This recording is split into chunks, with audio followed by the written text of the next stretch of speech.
Ask My Instructor 5.2.57. Consider the following definite integral. Write the left and right Riemann sums in sigma notation for n being 20, 50, and 100. Evaluate the sums using a calculator or some other technology. Make a conjecture about the value of the definite integral. This is my strategy. I'm going to find the left and right Riemann sums in sigma notation for a fixed value of n. So I'm going to fix n, keeping in mind that n could be 20, or it could be 50, or it could be 100.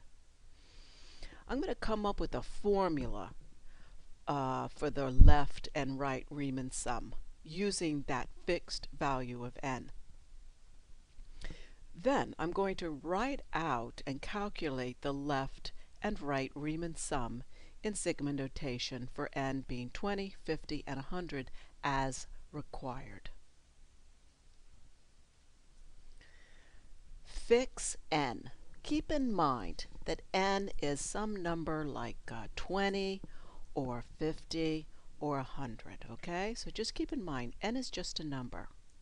We're going to find the left Riemann sum using sigma notation.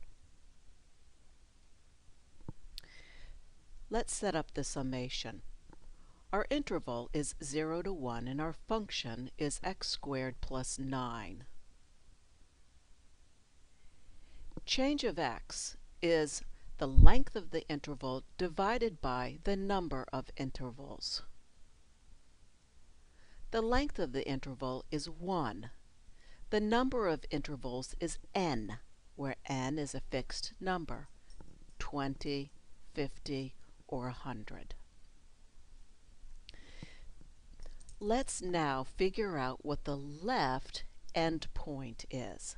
This in blue is the formula for the left endpoint. Keep in mind that a is equal to 0. We're going to use the information that change of x is equal to 1 over n. And so the left endpoint, when the dust settles, the left endpoint is going to be k minus 1 times 1 over n. Or another way of writing that would be k minus 1, the entire thing, over n.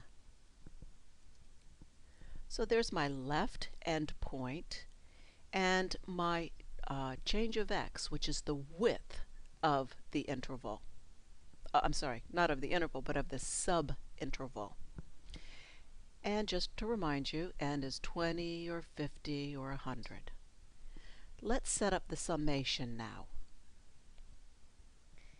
Instead of x sub k, I'm going to put in k minus 1 over n. Instead of change of x, I'm going to put in 1 over n.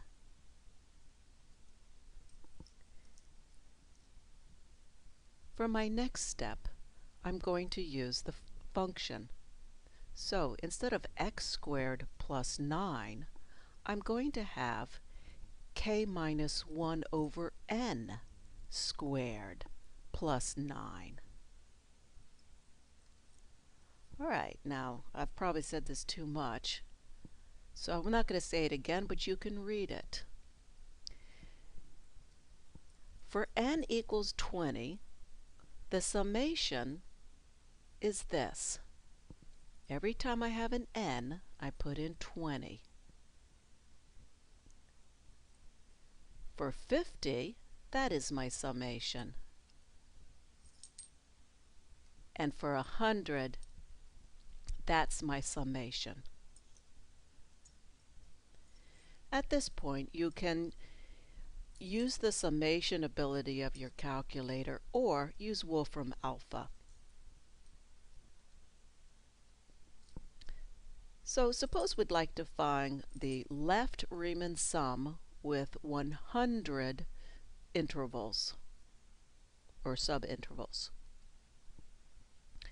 What I'm going to do is I'm going to pull that, you see that 1 over 100? I'm going to pull it out to the outside, and I'm going to find the summation without the 1 over 100. But if I do that, I have to remember to divide my answer by 100. I often forget to do that sort of step, so you might want to write yourself a note. I don't know. Anyway, I'm going to go to Wolfram Alpha. It's a free website. And I'm going to type in everything here you see in black. Summation of parentheses, parentheses, k minus 1, parentheses, slash 100, and so on like that. Alright, after I type that in, alright, so this is what I type in. And then Wolfram Alpha has to think about it. And this is what I get. Now, do you see directly below, they have given me not only the answer, but they've given me their interpretation of what I typed in. So I would use that summation notation, compare that to what I was trying to do. So look at the summation notation there, and look at what I was trying to do. Yeah, it matches up. All right, so I know I typed it in right. And so the summation is equal to 186,567 all over 200. Now remember, I said we have to remember to divide by 100. So when we do that, we get exactly 9.32835. How about the right-hand Riemann sum? Now don't despair.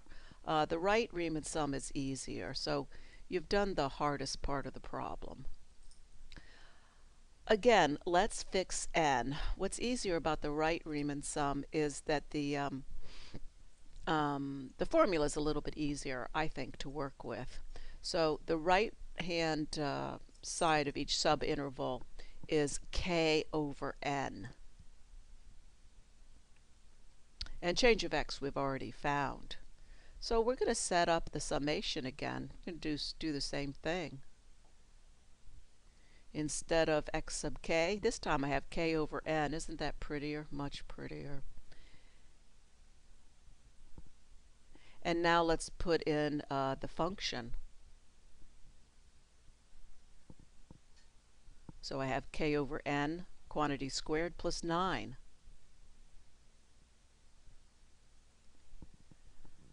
Alright, so once I've done that, I've got my Riemann sum for 20, 50, and 100. So that's just the way I like to do it. I fix n, and then what are the different n values that they want. At this point, the instructions said to use technology, and you go back to the Wolfram Alpha site or go back to your calculator and finish up the problem on your own. For those of you who have the stamina and are interested, I want to show you another way to do something like this. It's easier with the right Riemann sum than the left Riemann sum, so that's why I'm doing this manipulation with the right Riemann sum. Okay, right, here's what we're going to do. Now again, this is totally optional. I'm going to break the summation into two separate summations. Also, remember, n is fixed. So k squared over n squared. So k over n, quantity squared, is k squared over n squared. I can pull that n squared out because the only thing moving in the summation is k. So n's, like again, remember, n is 20 or 50 or 100. The n's get moved out. Once I do that, I can use these formulas.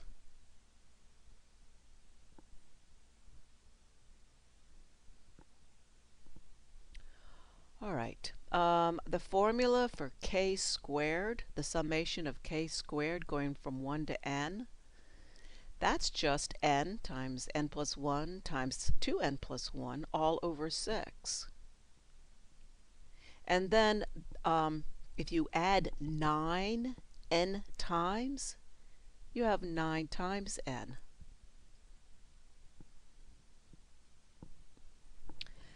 And so what I have now, I just did a little bit of algebra, cleaned things up, and I've got 28 thirds plus 1 over 2n plus 1 over 6n squared. And at this point, I can put in my different values. For example, how about 20?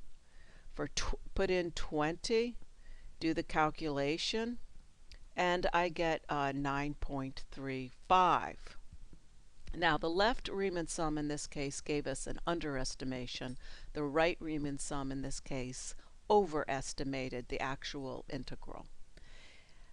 So bravo to you for sticking it out for the rest of the video. And I'm going to leave the 50 and 100 to you. Take care and have a great day.